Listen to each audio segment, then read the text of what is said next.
Kunin na tayo, matapos na yung buhay natin, wala tayong madadala. Iiwan natin lahat. Sayang.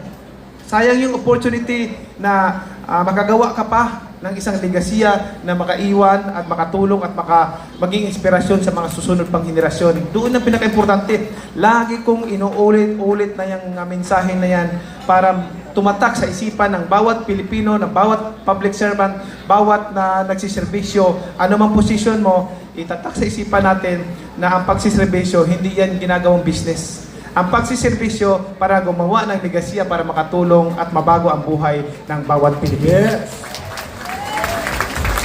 Pinaka-importante po yan. Kasi at the end of the day, that's how you remembered by the people. You will be remembered by the people because of your legacy that you can leave behind after all. Pinaka-importante yan. So, ito, masaya tayo, blessed tayo because yung blessings na yan, tuwing may birthday celebration, pinamibigay ko sa tao, binibless ko yung tao na magbigay ng opportunity. And then, I hope na one day, kayong lahat nangangarap na masinso sa buhay. But remember, huwag kayong magbago.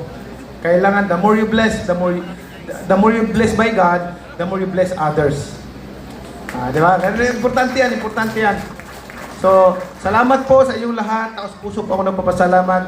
By God's grace, this 2026 coming next year, marami pang pagpapala ng Panginoon. Ang prayer ko na tayong lahat magkaisa, one nation for a prosperous nation, may pagkakaisa, samahan na may pagmamahal.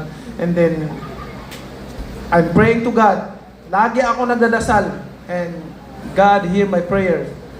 He heard my prayers na mula noon hanggang ngayon na Lord, expose those evil works sa government, yung mga pagnanakaw na yan. And I'm so thankful na yan, lumabas lahat ng mga pagnanakaw na yan because noon ko pa alam yan.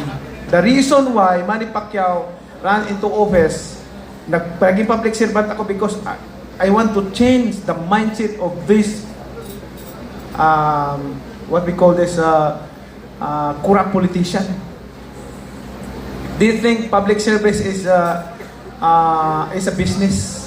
It's not. Public service is to help other people, to help the nation, to help to build our nation. Yan ang importante. So, salamat. Dagang salamat sa atong tanan. Maraming salamat po sa inyong lahat. Tidani kamsahamnida. Arigato gozaimasu. And ano pa ba? Thank you very much. Terima kasih.